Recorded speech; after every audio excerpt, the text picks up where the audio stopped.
Welcome to another episode of the STR Sisterhood. I'm your host, Stacy St. And it is so wonderful to spend a few minutes with you today. Now, before we jump into this episode, I want to share a quote with you that I recently read.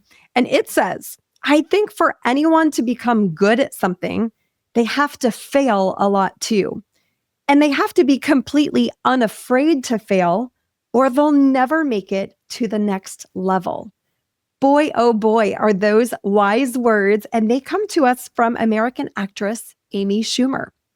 Now, in this episode, we are sitting down with a pure gem, Zoey Berghoff, and you are going to learn how she has grown her portfolio through land development and glamping. This is an episode you do not want to miss. You may want to grab a piece of paper and a pen to jot down some notes as well. So without further ado, let's jump into my conversation with Zoey. So today we are joined by Zoey Berghoff, and we are going to be talking about land development and investing and all things having to do with this fun, amazing industry we're in. Zoey, thank you so much for being with us. Thank you so much for having me, Stacy. I'm so excited to be on today. Yay. So let's just start off from the very beginning, and let's have you share first and foremost a little bit about who you are and what you do. Yes, of course. So my name is Zoey, obviously, for those who don't know me, and my husband and I are in the short-term rental industry aspect of real estate. So everything we have done has been short-term rental specific. We started about 6 years ago. We were just dating at the time, and our first investment was actually a glamping property. And when I started, I didn't know anyone doing this. Like, I always wonder what it would be like to start today with like the resources, the podcast, the social media, the YouTube. I'm like, we had absolutely no one in our corner. So we were just learning from trial and error, which I think that also may have helped us just start because we didn't have the analysis paralysis that is out there for so many today. So we started 6 years ago with glamping. I have a little toddler now. We were married. So we are continuing to expand our real estate portfolio with a toddler in tow. So that's why I'm huge on lifestyle investments to fit for your family, not just for cash flow profit. It all has to make sense. Over the years, we've done glamping, land development, ground up builds, 15-month long renovation, a 4 or 5 month long renovation. I've been at inspections 9 months pregnant, and I've had a newborn at a framing inspection. So I've done a little bit of it all. Our biggest focus is, looking at equity, cash flow, and tax benefits. Now at our point in our journey, I would say appreciation equity is our biggest focus. And I think that comes naturally for a lot of investors in the short-term rental space, which I'm sure we'll touch on. Yeah, I love that. I love that. And, it's so wonderful that you've got a toddler in tow that you are navigating this industry with, because I will share with you, I have older children. So my boys are 26 and 22. And I will tell you, from an old person to a young person, what your kids experience will serve them so well as adults, right? And they're not only seeing you in a mom mode, but they're seeing you building a business. They're seeing you build wealth and generational wealth for your family. They're seeing you do difficult things. And so just by process of osmosis, or maybe even conversations you're having with your husband around the dinner table, they are learning so much. So kudos to you. Thank you. Yeah, we joke she's been on 3 construction sites, and she's not even 2 yet. So she's done 3 projects before she's 2. If only we could all have that track record. Amen. Amen. So you started off with glamping. Talk to us a little bit about what that project was and what it looks like today. Yeah. So the first opportunity we had to short-term rent was actually, we had a glamping, 300 square foot dome in a way. And we were actually kind of living in it part-time. And I was like, we should rent this out while we travel. We had a rooftop 10, which was like my number one want, was this rooftop 10 when I moved to the West Coast. And I was like, we should rent this out. And my husband was like, I don't think, anyone would pay money to stay here. Like, this is like a glamorized tent. And I was like, I just think they would. Let's try. So I did everything that like I would not advise today. Like everything was iPhone photos. I had no systems. I had no automations. Like I didn't know those things existed. But like I said, maybe that was to the benefit of my doubt. And we just started. And I remember the first summer we were making like $3,000 to $4,000 a month. And most of that was profit because this glamping property was on a land parcel that has another structure. So that structure is a more custom single family home. So a lot of the expenses for utilities get carried to the home because that holds, longer appreciation, it's going to be up much longer than a dome will be. So we walked away with, maybe $100 in propane was our utility cost for the month. And most of this was just profit. And I was like, wait, I think this is a real business. I think people actually do this. So that was like our first dabble, which is funny because I think some people start in glamping, but some people get to it eventually, which it's a whole different ballgame. It's a way different demographic. It's a different type of stay, different liability. And that dome is still up today. We will probably be phasing it out just because it has been up for like 8 years. They have a 10-year warranty for the roof and the canvas. And I always say, like, when a company has a warranty for a certain stint, that's because after that, it's just 50-50 how it's going to go. And we have plans for that land to get developed a little bit more longer term. And the dome is kind of glamping's a pretty temporary structure. No matter how you tie it into utilities and land, they're not going to last 30 plus years most of the time. But that was our first experience. And I really talk about the topic of land hacking, which is multiple structures on one property. It doesn't have to be land from the ground up, but maybe you have a single family home and an ADU. So every property we've purchased since has the correct zoning or has multiple structures, which is a hack to scale your portfolio because now, you have 1 or 2 sets of property taxes, but 4 units, which is 4 revenue streams. So that's how we started, was with a little square foot, tent that was pretty tiny. And I learned a lot just about hosting and marketing, and not everyone is who you want to be hosting to because not every stay is for everyone. Sure. But it was a fun time. And it's actually like one of my favorite stays that we have still. Like I love the dome. I think it's just so cozy, but it's not for everyone for sure. Sure. And, I want to go to the whole land development piece and, that hacking where you're building multiple structures. Love that. I'm sure that people are listening and watching going, wow, this girl has got it going on. She's so young. Where did you learn this stuff? Did you grow up around real estate? Or how did you begin to absorb information about real estate investing? Yes. I didn't have any of that background, honestly. So my husband and I, neither of us, like when we first met, he's a pilot and I call it in his like real life because real estate's like a whole different segment of our life now.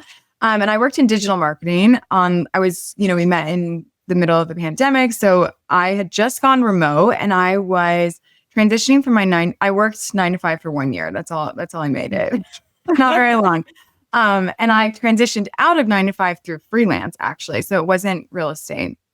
And I talk about that a lot to my community because you need to build not a passive income stream, but an active income stream. And for that, I was doing marketing freelance for small businesses and I was able to, save 6 figures in 1 year because I was living really low, like I was on my old salary, but I was just piling it into a high yield savings account. I had learned about personal finance. I was in college and I was like, I don't know a thing about money. So I binged like every YouTube, every book that just talked about like, what is finance? What is money? What is credit cards? Real estate, retirement. And in a way, I think that probably shined through to me was once I had quite a bit in a high yield savings account, I was like, okay, now what? Like I bought the car I wanted. I don't really want to buy a house. I was 24 at the time. Like I didn't even know where I wanted to live. And now I look back and that active income stream of freelance allowed me to pour it into real estate and have, that cash that I could put into an investment. And I didn't need to live off it because I didn't have lifestyle creep. I still to this day probably challenge myself with like, how little can I cost to live? Just because it's like, I don't need to do that anymore. But it sticks with you, those habits you build early on.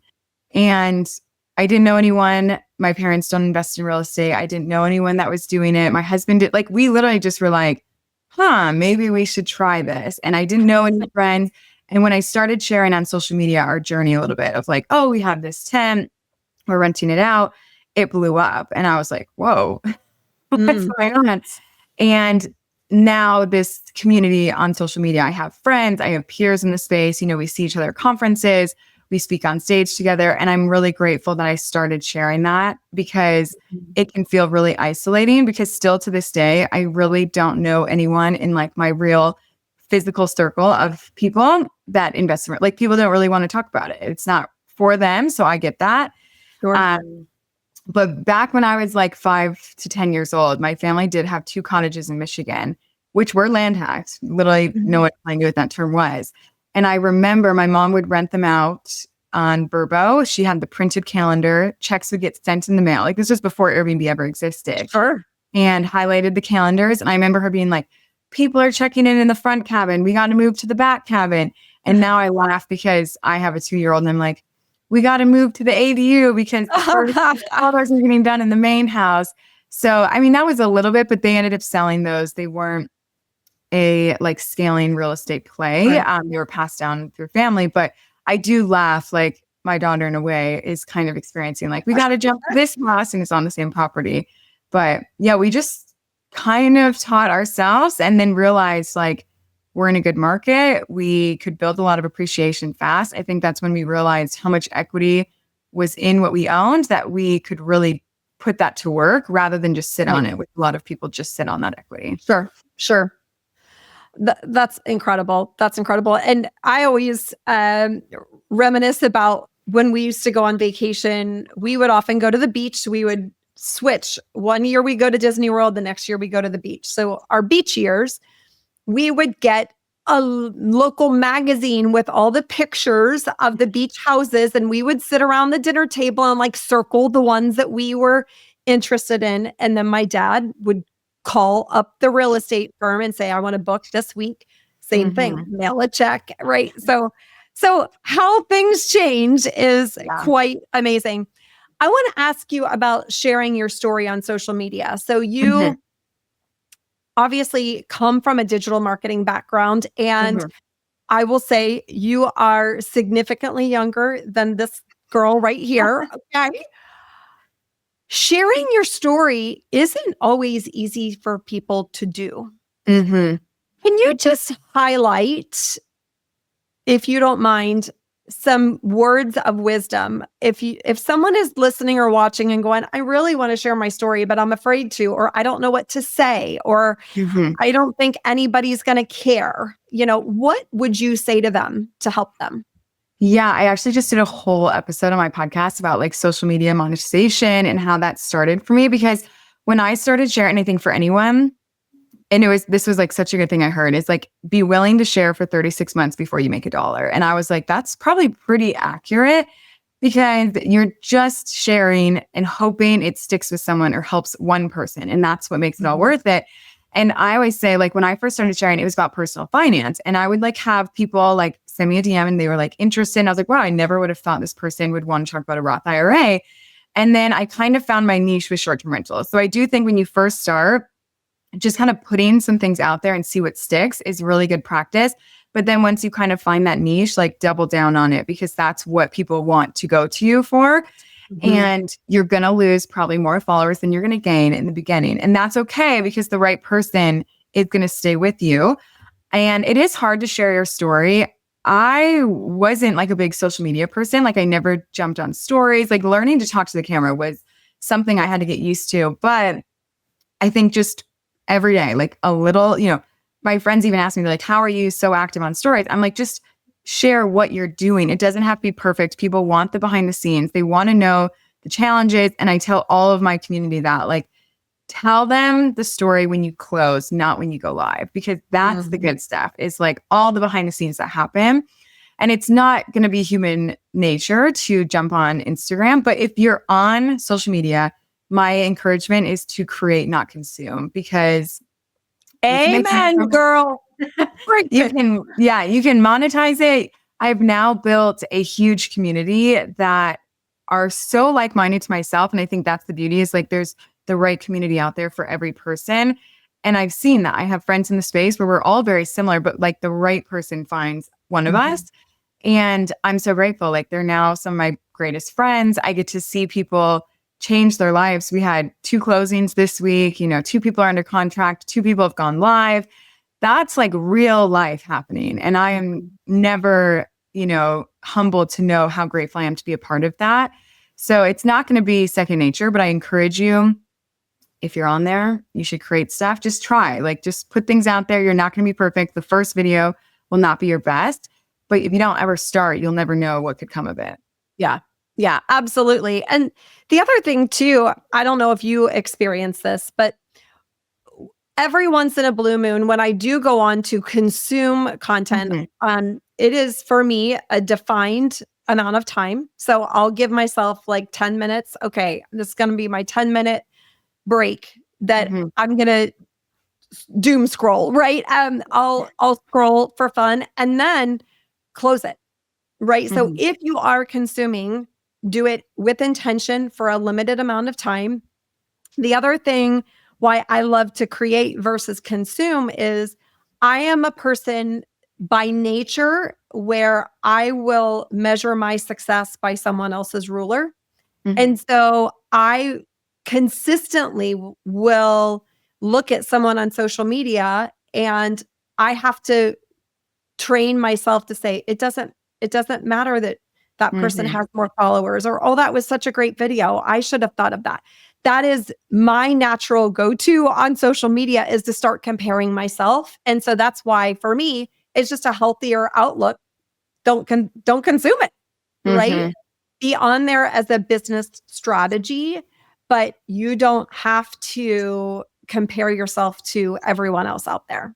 Yeah. And it will be, comparison is the thief of joy. And anyway, like even in real estate, like, I remember when I first started and I was like, oh, like, here's our one property. And we poured like 80,000 of profit into that property again the second year. So we couldn't scale because we decided to optimize. And I remember seeing friends and peers that started at the same time as I did, same age, similar background. And they were at 2, 3, 4 properties. And I was like, oh my God, like we still make fun of ourselves today. We're like, oh, we closed on like our 5th property. Like, here we go, year 6. But slow growth is longevity. And I've seen those who have scaled super fast. It's hard to keep that momentum or attain it, or the burnout happens. And that's where I really realized like we are investing for our lifestyle and what works for us. Because while we've been building real estate, my husband came out of flight school when we met. He still had the dream of being a commercial pilot. Real estate has now given us the opportunity. He doesn't ever have to go full commercial, full time. He can be contract.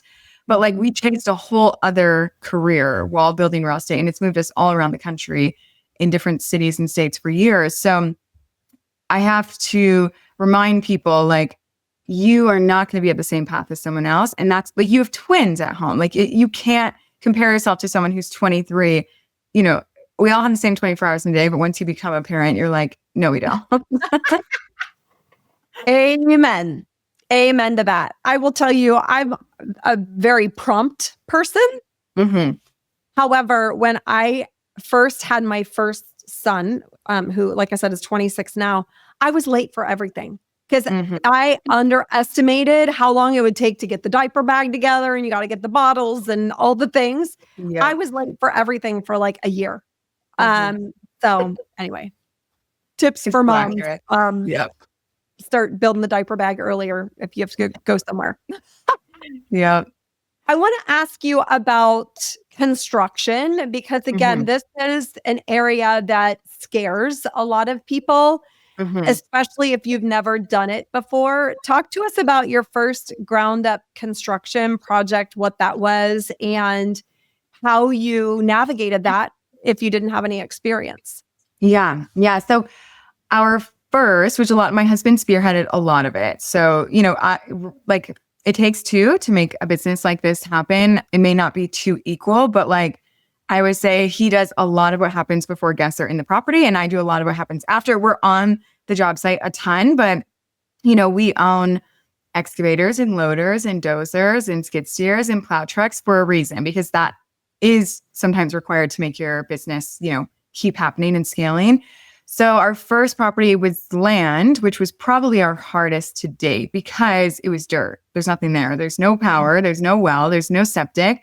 And he took on a lot of, I will put in the sweat equity so I can afford to get this custom home built. And it's nothing crazy. It's 3-bed, 2-bath, 1,500 square feet. But that first property has been a huge reason why we've been able to grow our portfolio. I mean, I always say it's kind of become the bank for every deal we've done since. And there's something to be said about development, ground up, extensive renovation, and the forced appreciation and equity you can put into it. When the appraiser came to the house when it was done, he literally was like, "What do you want?" Like, you don't get asked that very often. And it's because there was nothing there, prior. But it's the utmost epitome of delayed gratification. It's a construction, build, or land development.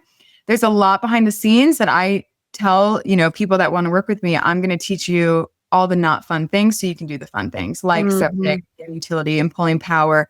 Not all land is created equal. So you need to be able to understand the value of land. Even just developing a build site and excavation could put you $100,000 in. And if you don't understand buying land on the side of a cliff or a pasture is a difference, flood zone, water tables, those are all really important things. And I know it can feel intimidating, but there are many, many, many people that have built their home, their primary investment properties, that did not know what they were doing. I think the best thing you can do is find someone who's done it and, take their cheat code, but also have a trustworthy contractor or builder that you're working with that, has great referrals and is known in the, community for doing trustworthy work.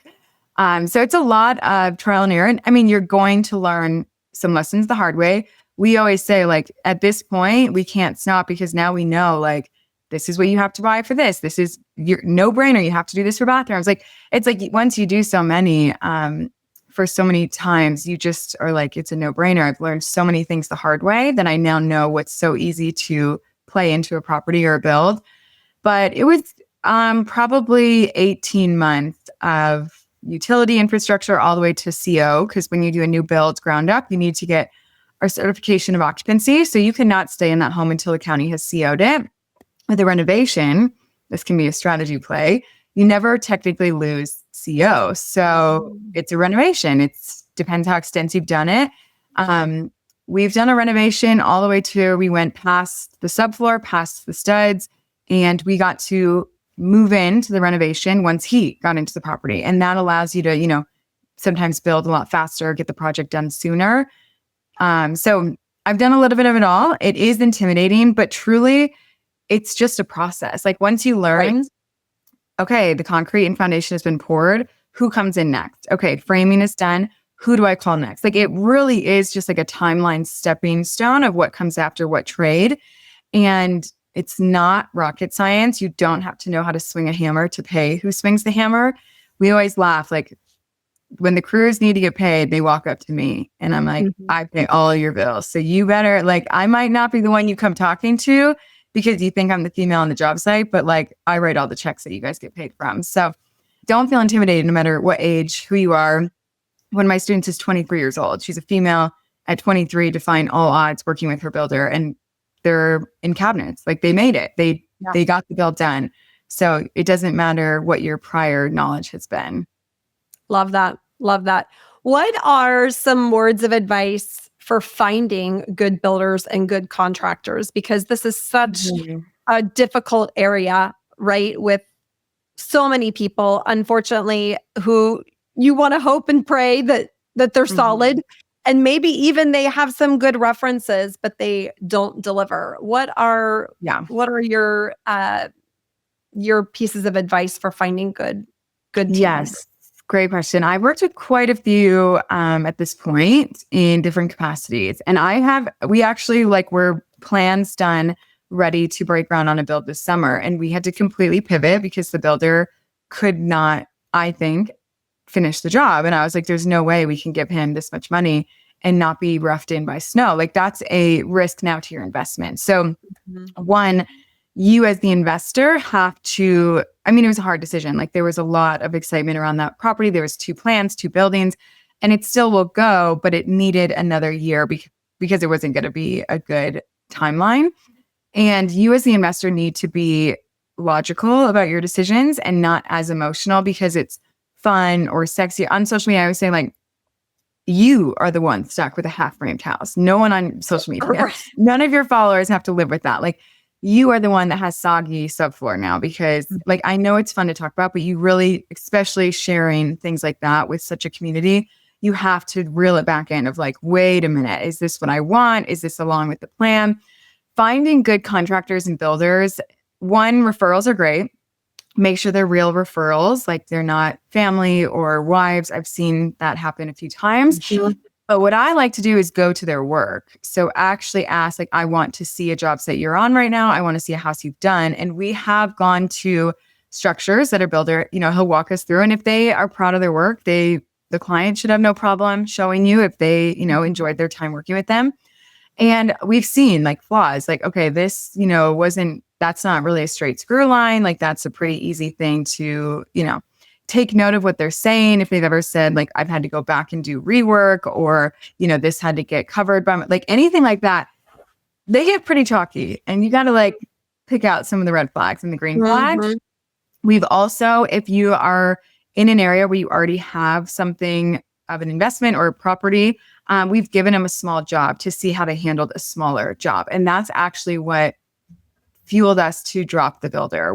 This was a really simple job. It was covering a concrete wall with metal siding and none of his guys would show up. They called in, he couldn't get a hold of them. They wanted paid. They just were playing a game. And I was like, if you can't cover 40 feet of metal in a reasonable timeline, how are you going to build 5,000 square feet in 6 months? It's not going to happen. So that's when we really got serious. Like, yeah, that was a $2,500 lesson, but I mean, the job got done. It saved you. It saved you from so much heartache, headache, and financial stress. Mm-hmm. So if you can give them a little like test project, go see their work, talk to referrals, talk to people in the community that have, heard of them. I like to say like your county sees every plumber, electrician, and builder because they're the ones submitting permits. So sometimes I've even called our county and been like, I need a plumber. Who are the top 5 plumbers you see on everyone's building permits that I need to call? And sometimes they can give you some info on that, or they can say, I can't refer someone specifically, but I can say I see blah, blah, blah many, many times on building permits. Mm-hmm.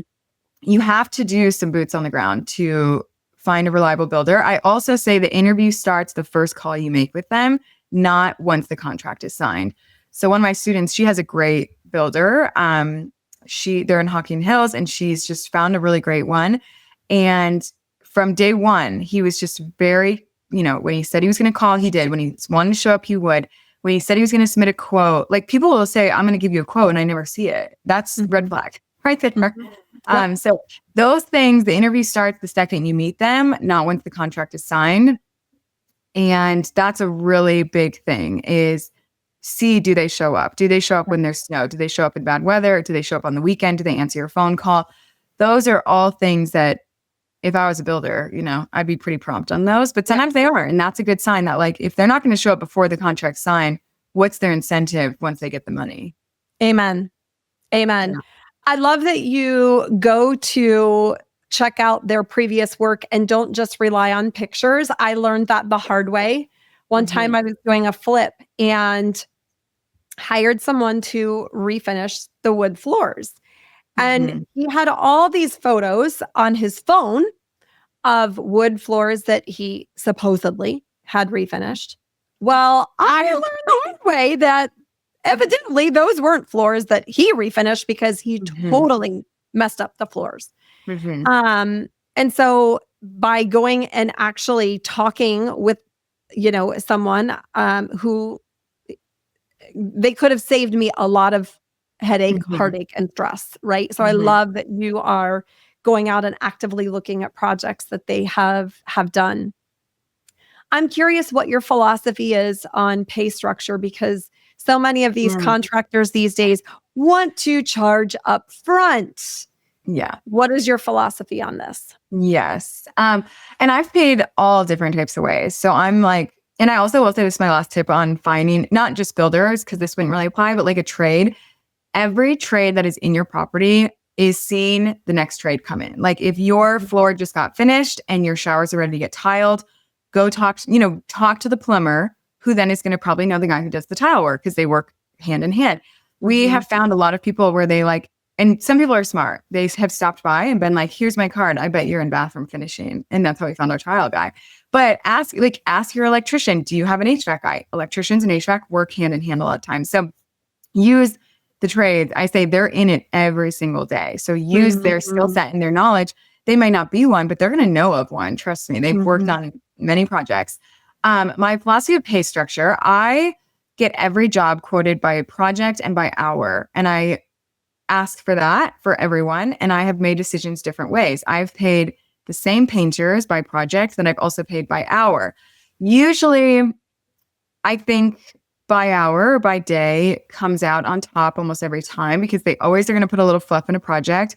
I paid a log cabin contractor. He was a master with logs. And he charged us $55,000. It was $1,650 per day. And he worked 8 to 5 hour lunch. It was like the most brutal $1,600 to pay, but he was a great skill set. He knew exactly what he was doing. And he was one of the only ones that could do it. And he knew it. But he did tell us, if I had bid you by the project, you probably would have been 80,000 in. Like I have to put a buffer in there. So I do encourage by project, by hour. I will never pay the entire job up front. You can do a deposit, but the job is paid once the job is finished at the end of the day. And, some people need 50%, but you do not leave no incentive for them to finish the job or come to the job site.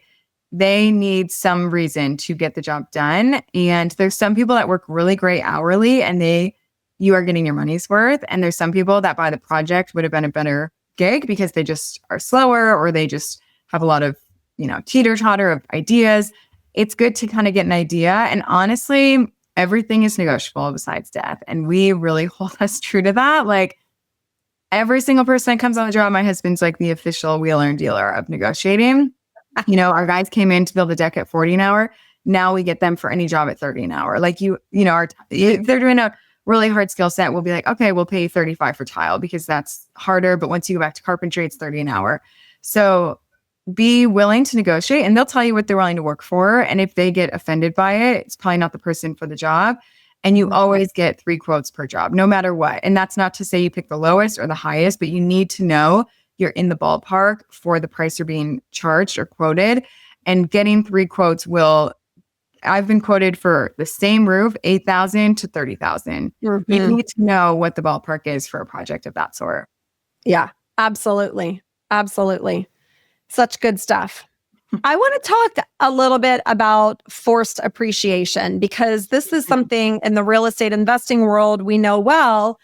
If you're just coming into the short-term rental space and you haven't had experience with real estate investing, forcing appreciation may be a foreign term. So Zoey, I'm curious, how do you describe forced appreciation and give us an example of what one of your favorite ways to force appreciation? Yeah. So I would say I like to simplify forced appreciation because honestly, it is like sweat equity, appreciation, like all those terms are just like kind of floating around in the space of real estate. And it's like, okay, well, what does that actually mean? Like, do I have equity in my primary home? Many of us probably do, depending when you bought. Forced appreciation is buying the worst home on the nicest block and bringing it up to par with the neighborhood, basically. So what I always say is I never want to buy the nicest home in the nicest neighborhood. You want to buy the worst home and you want to tap into, those market values, those home values, and you want to bring it up to speed because the worst, maybe I don't buy the worst home, but I've bought the worst home in a county. The county told me like this was the worst home. It should have been a tear down and you guys brought it up to par. And I'll give you an example of that deal. But you want something that has the potential to gain value very quickly. So instead of 20 years of holding that asset, 1.5 years, 6 months, whatever that may be, doing a new floor, a new HVAC system, new kitchen cabinets, new countertops, appliances, that is bringing value into the home immediately. And what you want to do is force appreciate that asset so then you can tap into the appreciation you just built into the asset and use that as leverage. So instead of 20 years, because you bought the nicest home, you bought the worst home, and in a year and a half, you now have $400,000 in equity to leverage, play with, go buy another asset that's going to produce cash flow. With that deal, we bought a cabin on the worst street. It was on the market for 12 months. It was a tear down, 90-page inspection list. It was 2 email formats to send because it was so big of an inspection list. Fell out of contract. No bank would have lended on it, whatever it may be. We purchased it for $395 and spent 12 to 15 months. Literally almost everything in this home was touched. Basically 4 walls were the only thing standing. But it was a $200,000 renovation, which is a lot. We got it reappraised, purchased for $395. It was reappraised this year for $850,000. That gave us the equity to go buy our next property, which bought us 2 assets at the same time, 2 homes on the same property. So that 1 year of sacrifice and renovation was able to purchase, that came in at $850, and we purchased another asset for $1 million. We just got $1.8 million in real estate with 12 months of sacrifice and renovation for forced appreciation.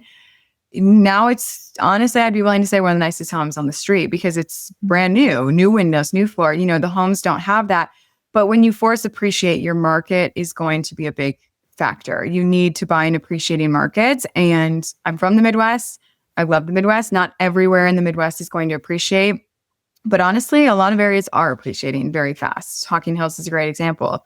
I mean, my student, when she gets that appraised, should have about $300,000 to $500,000 in equity from a ground up build in 1 year. So it's out there, but you need to be aware of the market you're purchasing in to force appreciate for sure. Yep.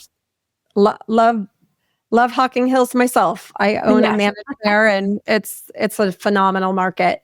I think the other thing too that a lot of folks may believe is that, I can only force appreciation if I'm adding bedrooms or bathrooms. And in my experience, that's simply not the case. You can buy something.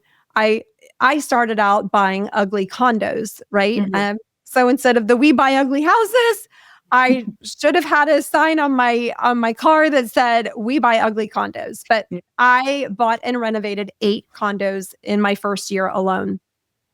And we only did, very, very light renovations. We were changing out cabinets. We were redoing floors. We were not tearing down walls. We were doing cosmetic type upgrades.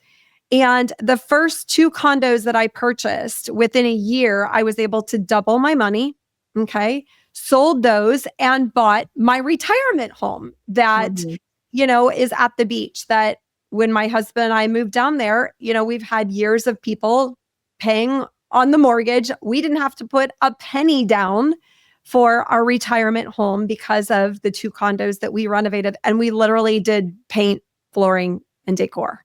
So you don't have to, you see all the renovation shows and they're like digging into walls and tearing stuff down. And yes, there is a time and place for that. However, you don't have to do that in order to force appreciation. Would you agree? Yes, I would. And I think every property has its own list of needs. So the cabin, we had to do every single thing. And that was all relayed. We were $600 all in. We had $250,000 in equity from 1 year built in right there. But our most recent property, it's been a 3-month renovation. We did paint, flooring, cabinets, tile, updated fixtures. It doesn't need all of that. It's also what's safe. The cabin was literally about to catch on fire at any minute because it was pouring so much ampage from the electrical panel. But yeah, every property has its own list of needs. And I think an appraiser will obviously go off price per square foot, but also the finishings. I tell my students, when you're picking fixtures or flooring, be mindful that those decisions will relay in an appraisal. What type of floor you have, hardwood, bamboo, tile, whatever that may be. Even our HVAC system, we ripped out an HVAC system, we put in split units. That brings value with having AC and heat, and that's also guest relayed. So every decision we make is, one, is it safe for livable usage, guest usage? Will the guest see this update as an ROI factor? And then does it also bring ROI to the appraisal of the home? So, I mean, yeah, like you said, like paint and flooring and stuff, that can literally refresh an entire home if the bones are good. Yeah. And that's where, like you said, with the photos, like I hate some of my agents that work with some of my students, they'll send videos and I'm like, you need to get in that property because a flip can look really great in a video. And that's what it's supposed to do. It's supposed to sell by photos, but there are very poorly done, putting lipstick on a pig renovations and flips being done. And the second you're in a property, you'll be able to tell which one that is. Yeah, absolutely. I know, unfortunately, I have a family member who purchased a flip and didn't know what they should be looking at and learned the hard way that not all contractors have the same level of quality or attention to detail. And so it's so critically important. I'm curious, since you are building portfolios of properties that are for short-term rentals, how much is ARV or that equity play and a consideration for you, knowing most of your properties? Is it safe to assume that you're going to buy and hold? How much is that equity play important for you? Yes. So it's hard when you first start because cash flow and profit is like the fancy number we're all seeing on social media. And it's like, oh my gosh, and our properties do cash flow and profit very, very well. Like we are very, I hold them to a high standard. We're like, I need profit, I need cash flow and tax benefits, but they're out there. Like the deals aren't sitting on the market for you, but you have to make the deal happen. And, with our cabin project, it was on the market for 12 months. The agent was like, you'll never want to buy this. That is the highest producing revenue generator for a 4-person property in the entire market. And that was the worst home in the entire county. No one would have told you the worst home to ever be sold and the lowest home to ever be sold in our county in previous years will now be the best performing short-term rental for a 2 to 4 person stay. You have to see that opportunity. That's where you're the investor. You're getting paid out by seeing the vision before anyone else does. So the revenue is super important. And obviously we kind of have a standard of what we expect each property to bring in. How much is that profit going to be? As we've kind of dabbled into higher purchase prices, our expenses are going to go up with just, that debt that we're catering to each month. That is now giving us the room to look at equity as our biggest play. So we say you make your money on the purchase price because it's true. Our most recent project, we got $250,000 off asking by leveling out the inspection. We leveraged it to our benefit. We knew kind of what we were going into. That was the play. When I put in the offer, we're going to take this inspection and get this back to where we want to buy it for. I was willing to fall out of contract because it's truthfully just not worth what it was being asked for. You cannot get emotionally tied to the deal. If the deal doesn't pencil, the line items all have to make sense. If it doesn't come out to what you need, you drop the deal. It's literally as simple as that. It's when our emotions, our excitement, the sales negotiation comes into play that it gets hard to do that. But we now are at the point where we really are looking for forced appreciation equity. Cash flow is great. It needs to pay for itself. It needs to profit. There's tax benefits. But if we can force appreciate and look at equity, we are basically becoming the bank for our next deal. And that's what it's become, is we now are able to leverage our own, assets to purchase us more real estate. And that's where you want to be. And I try to teach everyone that I work with, you need to leverage your real estate to buy you more real estate. So your savings ratio no longer is depicting how fast or soon you buy real estate. Love that. Love it. Love it. Love it. So good. So good. It's so interesting to hear you talk because, again, I think a lot of people, when they're first coming into the short-term rental space, they're coming into this industry from a traditional real estate mindset where, I'm just going to find a property that's on the MLS and it's going to be cute and I'm going to decorate it cute and it's going to be just this most awesome short-term rental. And when you apply strategy first and you really look at what are the ways that I can make my money go further, it is really stemming off of forced appreciation, right? And leveraging the spread to help you grow your portfolio. So good. So good. I'm curious, what's a mistake that you've made in your journey so far that you look back and go, wow, that was not the smartest move? Mm-hmm. That's a good question. We all say it, like the thing we all hear, like nothing's a mistake because it like taught you to be where you are today. I think I would say probably learning to outsource is a huge aspect of building any business, real estate, but also like, my social media business is something that kind of blossomed, not what I expected. And outsourcing can be hard when you're kind of like a solopreneur and you just well, I can do it, so it's fine.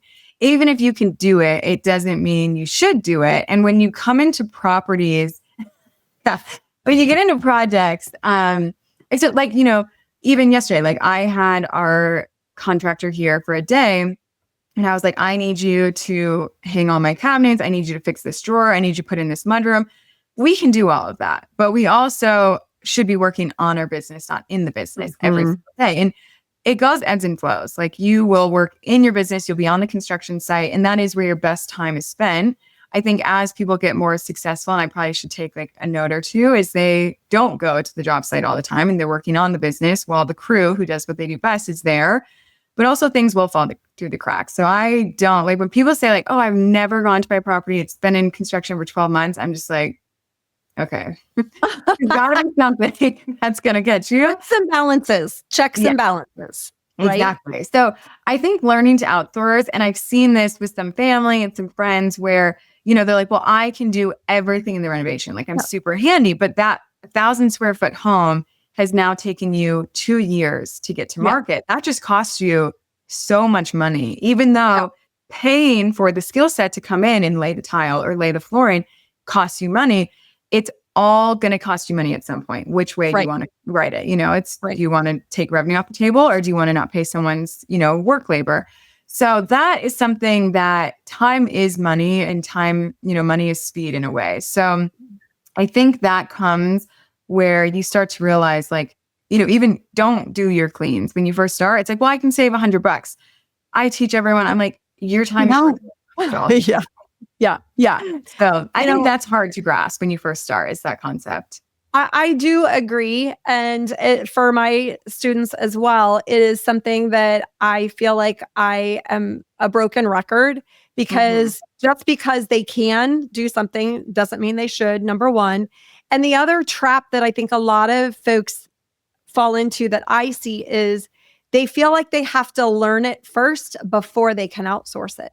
And I'm of the mindset that no, we absolutely don't need to learn it first. We need to find our who's. We need to find the right people who have that particular task as their zone of genius, outsource it to them, delegate it to them so that you can operate in your zone of genius. And we do not need to be a jack of all trades. Right? No, you need to know like what is your genius zone that scales your business, what is the revenue like I have now, especially being a mom, have learned like I have an assistant to do the things that I can do 100%. I've done them before, but I now need to do things that only Zoey can do, which is be on a job site, record a podcast, be a guest on a podcast. No one can be Zoey doing those things, but she can call the county and ask these questions that I have to make sure we're doing things to code. Whatever it may be, you have to get comfortable, especially I think being a parent, like you learn you just can't do it all. You don't have all the same time. I look back and I'm like, what did I do all day? Like, what was I doing before I had a baby and a toddler? But it's really hard. It's a really hard mindset to, especially when you're starting, you're just like, you have more time than money, but it doesn't equate to the same thing. And I've seen friends and family that don't really abide by that. And in the time they'll get one house live, we've done 3. And it's because we pay out labor, we pay out contractors because that's their genius zone. Yep. Amen, sister. So good. So wise. So wise. Zoey, I want to move to the lightning round. Okay. So I'm going to ask you a series of questions. Just answer with the very first thing that comes to mind. First question is, where is your favorite place to vacation? Tahiti. Ooh, I've never been there. You need to go like tomorrow. It's the best place. It's so much better than Hawaii. I love Hawaii, but it is an hour further and it is a different realm than what you get in Hawaii. people think like it's so far. It's literally 7.5 hours from San Francisco. It's not that far. And we did like our honeymoon there, baby moon there. I leveraged a lot of our credit card points from all our renovations to go there. And it's just unmatched, honestly. So cool. Is it, you think about Hawaii, you've got Oahu or the Big Island where it's commercialized, or Kauai, which is more remote. How would you describe Tahiti? Super remote. So you have Bora Bora, which I don't think is a must to go to. It is going to be obviously like the top tier 5-star resorts, which we did for our honeymoon, and I'm glad we did it.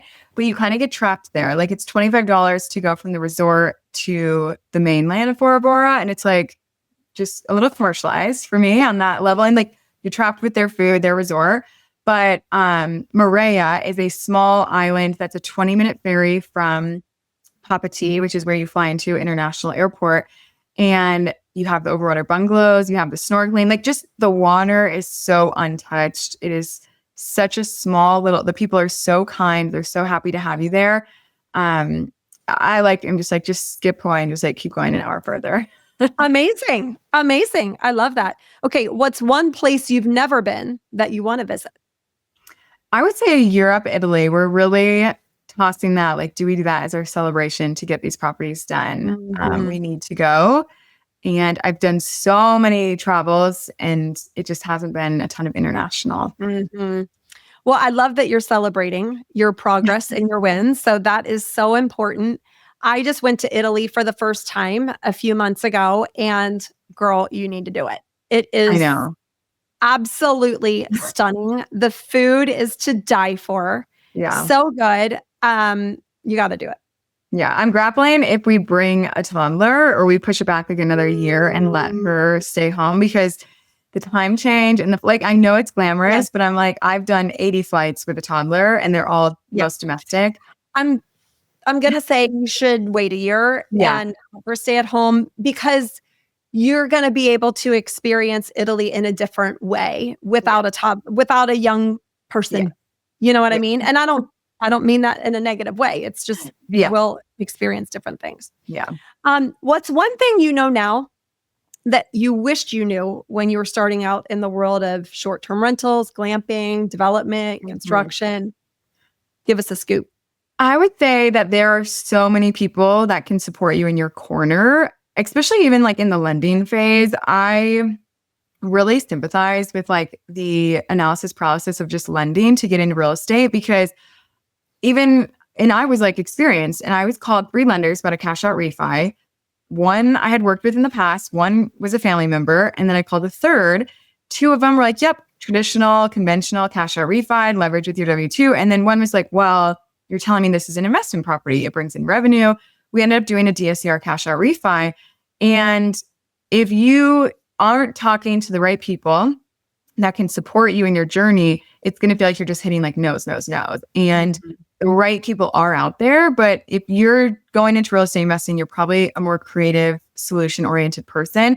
You need to go find those. And, I found a lender that she's like, you probably bring me the hardest situations I ever have to find a client, but I find it every time because I make it work for you. It has to get creative and we have to get unconventional. And if I had only called the 2 lenders that told me, we probably wouldn't have even done the cash out refi by now. And now we're 3 properties in from that. That is really important to know that, like, even I'll have students under contract are like, just call her. Like, it's not something against your current lender or your agent. Not every agent is an investor agent. Right. You're not offending people, but it's fine tuning your team and wheelhouse that's going to support you. So good. So good.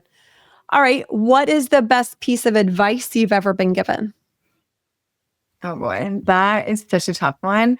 I would say, like, I was once told to stay aligned on the journey that you're on and don't compare it to others. And she told me that as a mom with a 10-year-old, she was 10 properties in, one every year with a 10-year-old, which now I'm like, all right, we're like following that timeline, but that's crazy that she did that in a decade. And she just was like, it's going to protect your mental health, your sanity, your burnout. It doesn't have to be the same way someone else is doing it. Amen. And now being a mom to a 2-year-old and being in it for a few years, I look back and I'm like, she was telling me more than just, stay on the timeline. Like, there was more to that. And now I kind of see what was being unpacked as every year, things change and the seasons of life change. And I really respect her and look up to her for what she's built with a child in tow the whole time. Yep. And she doesn't really talk about how good she did her journey and her portfolio. And she doesn't really talk about how big it is. And, when she's in the room, she'll listen to you first. She won't even mention that she has 11 other properties that she's completely funded by herself. That's let's just stay there. That's insane to do that. So I think it's important to look up to people and find people that you resonate with. And I always laugh, like the most peers in the space that I reach out to have been in it the longest, because those are the ones that I want to hear from. They've done it. They haven't burnt out. They've continued building. And I've learned recently there is a difference between an entrepreneur and a real estate investor. And sometimes these people on social media that talk about real estate are entrepreneurs. They're not investors. They have one or two properties, but their genius zone is entrepreneurship. It's conferences, podcasts, creation. Real estate investors may never talk about what they're building behind the scenes on social media. There's a difference. And I try to dabble in both on social media and share what I'm actually doing as an investor. But a lot of my investor friends that I take advice from, they don't talk about what they're doing. And you, as a younger person in this industry, for anyone that's listening, you need to take note of that for sure. Yeah. Really, really good words of wisdom for sure. And, one of the things that I always am sharing with folks in my community is if you are investing in real estate, even if you have one property, you are an entrepreneur. Okay. Yeah. And we have to think like an entrepreneur. And it's a different mindset. It is. Altogether. Yeah. Zoey, last question. What's one thing and or person that you're grateful for today? My husband, for sure. He is like our backbone of the family. He just is, he does it all. And he really doesn't take a moment to see like all the things and facets he's doing. And I wouldn't have been able to build any of this without him. Like I tell a lot of people, real estate is a family business because it's going to take things out of different people in different ways. And somehow I weaseled real estate into our journey and he's really jumped on board with that. And it's replaced not only my income, but his income. So I'm glad he's reaping the rewards of that. But it can be difficult. Like it can be tiresome and you can have moments where it's hard and stuff. And I think you need to look at like who's next to you when everything's crashing down and contractors aren't showing up and everything and who's still there. But yeah, anyone on social media that follows me knows Reed is like the most entertaining character to ever live with. And I'm lucky to be married to him. But yeah, he's always just a character buying new equipment and new machines showing up. But it keeps it fun for sure. Amazing. Zoey, if folks want to learn more about you, where is the best place for them to find you online? Yes, you can find me on all socials, Instagram, TikTok, all the things at Zoey Berghoff, just my name, the way it's spelled. And I do have a podcast as well, which we'll have Stacy on and do a little swap episode, which will be fun. But yeah, just connect with me there. I respond to every DM that comes my way. That's like a big thing that I hold myself to with socials. But yeah, looking forward to connect with you guys. So good. Thanks so much for being here. Thank you, Stacy.